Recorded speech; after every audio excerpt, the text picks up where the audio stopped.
November 24, 2008, Monday. I've just returned from YouTube Live, and I would say that my entire experience, including my trip and the show, was one of those 50-50 experiences you hear so much about.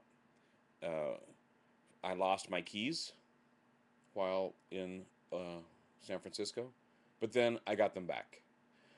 I Once I made it to the show, I couldn't get in, but then I could, but then I couldn't get in, but then I could. And once in, I realized that the entire experience was one designed for cameras rather than for people.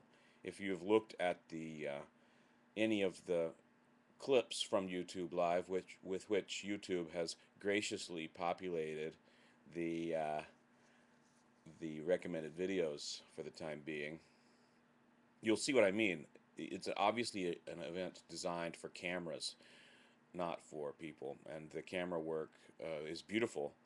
Although you think they might have spent a little bit more money and attention on editing, and even things like the live audio switching. But nevertheless, for those of us present, for most of us present, I think, the show became a kind of live YouTube experience where we watched the event on large projected video screens. Sort of like watching YouTube in a crowd, but without any ability to choose. So even standing relatively close to one of the stages, the view was only really viable from the projection screens.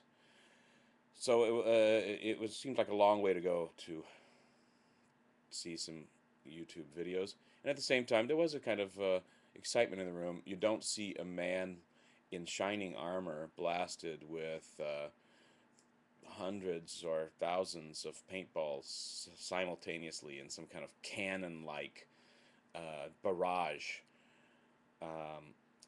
live and not go away impressed. And I was impressed by that. Was the demo by Mythbusters, and I was impressed by that. But then I also couch surfed for the first official time. I don't know if you've ever heard of couchsurfing.com, but I recommend at least looking at the service and network that it provides for people looking for a place to crash. I crashed in Oakland with someone I had never met previously. And although, again, I guess 50-50, although he had almost nothing, he shared it with me um, in a way that made me feel as if I was someone special. And that you can't beat that. That's an experience well worth having. And so I suggest that you might check out couchsurfing.com and consider, even if you have no desire to become a member, consider what a project like this, where people open their homes to strangers based on a very flimsy form of recommendation and third person vouching. Uh, what a project like that can offer the planet is in terms of just a cultural exchange. It seems to me like a project well worth watching. As far as YouTube Live goes itself, it's the kind of project that either YouTube is branching out, as several people mentioned, into the real world in a new and exciting way, or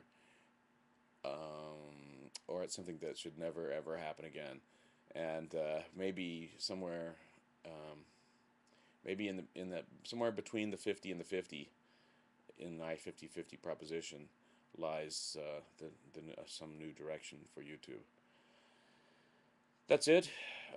Still a little burnt out from all the travel. I I highly recommend um, that the country develop a system of dirigibles or high-speed rails or camel trains in order to replace its antiquated fascist and carbon excessive spendthrift uh,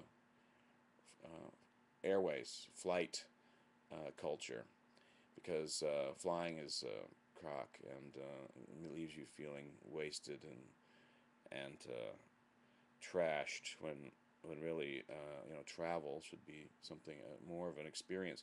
It seems to me like if they could and would just catheterize us and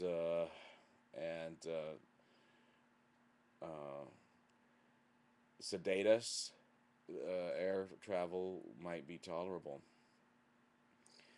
But unfortunately, one has to remain conscious and human through the process, and that's difficult at times. So, my Monday blog finally accounted for.